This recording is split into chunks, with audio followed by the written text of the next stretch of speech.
I'd like to share with you 10 lessons I've learned in 10 years running the 3% movement. These are lessons about the relationship between diversity and creativity. The first lesson is that this isn't a made-for-TV moment. We'd like it to be. We like to hashtag things and find silver bullets. We like to think in campaigns.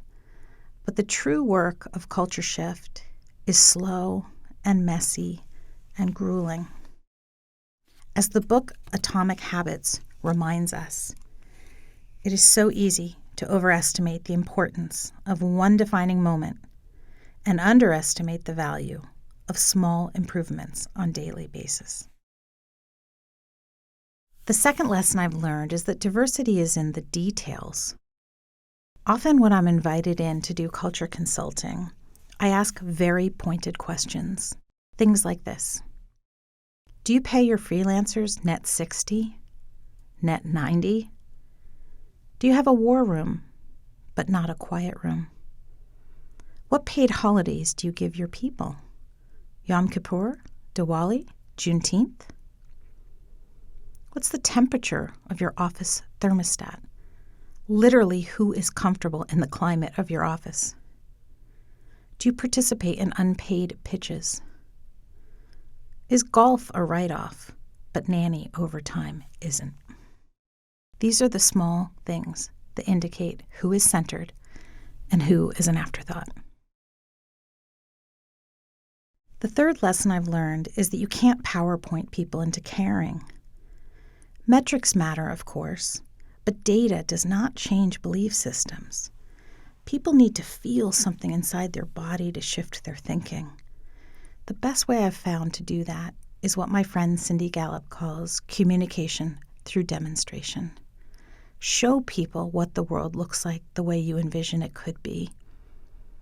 Let them feel something different and vibrate differently in this new world. When they come to 3% events and see truly diverse leaders speaking and sharing, they feel happier and more creative. They go back to their office environment and think, I want to feel here like I felt there.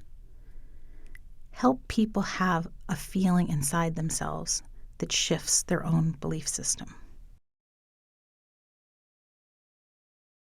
The fourth lesson I've learned is that ERGs are under-resourced and they're over-siloed. 90% of Fortune 500 companies have affinity groups, which is awesome. But ask at your company, what is the budget of these groups?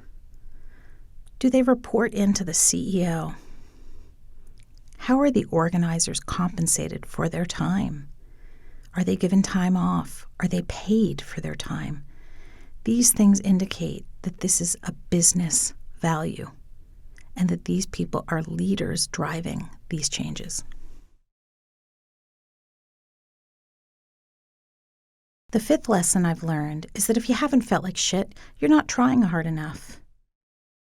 The types of changes that we're looking to achieve with culture shifts require you to confront gaps in your own knowledge. You'll step in it. You'll ask a rookie question. You'll feel foolish. And that's an indicator that you're doing the important work. I love what Adam Grant says on this front. He says that people are often embarrassed when they read something they authored in the past or something they said that they don't believe any longer. And he says, wear your embarrassment like a badge of honor. It means you're evolving. The sixth lesson I've learned is that turnover equals start over. Churn is a major problem in our industry. The Rosie report indicates that 63% of marketers plan a job change in the next year. And what that means is that whoever was the culture keeper, whoever was driving for change, if there's too much disruption in that leadership, programs get abandoned. Things have to start all over again. This is an opportunity for us to not just reshuffle the game pieces, but get an entirely new board. Put someone in place in leadership that didn't thrive in the old status quo. Create the culture where they want to stay And then they will stay and so will others, so there's less need to keep starting new efforts over and over. The seventh lesson I've learned is that introverts and empaths must lead, yet they will run, kicking and screaming. I know this personally. I'm a more shy, introverted person. I didn't seek the spotlight in running 3%. But I shortly realized that the type of leadership I bring to bear is grossly underrepresented in our industry. We prize the loudest voice, the person who's most armored against criticism. But those are egos that often don't consider feedback, and they don't self-reflect. This is the wrong kind of leader to build cultures of belonging. So if you're a shy person, this might be a moment for you to reconsider what it would look like for you to be the leader your company needs.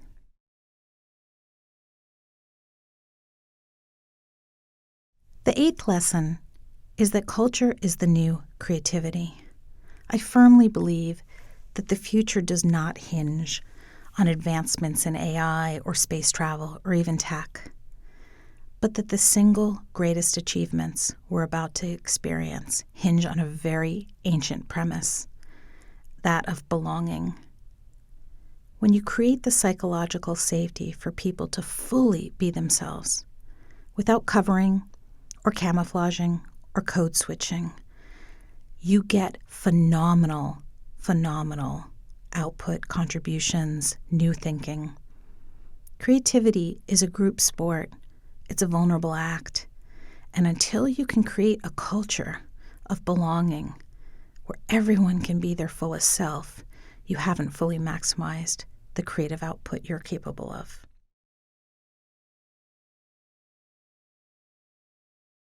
The ninth lesson I've learned is that the job of the future is the creative entrepreneur in residence. What I mean by this is that we need someone who can look at the entire workflow and culture of creative companies and think about how to build that psychological safety and belonging into every single way the company does business. Rethink for issues of mental health, time mastery, collaboration over competition, remote work, and to center corporate social responsibility to future-proof and invite new talent into our industry. This is the modern creative leader, and we will only get there with someone inside our companies asking important questions and driving business forward for new models of inclusivity. The last lesson I've learned is that there's no finish line, but there's a starting gun. This is generational work, culture change. We will likely not see the results we want in our own lifetimes, but we are being a good ancestor. Everyone is called to this work through some kind of lived or felt experience, and it doesn't matter what called you here or when, just that you're on the journey. I'm over a decade in. Many others are many decades in. Some of you are newly awake to the importance of culture change. It doesn't matter. You're on your way.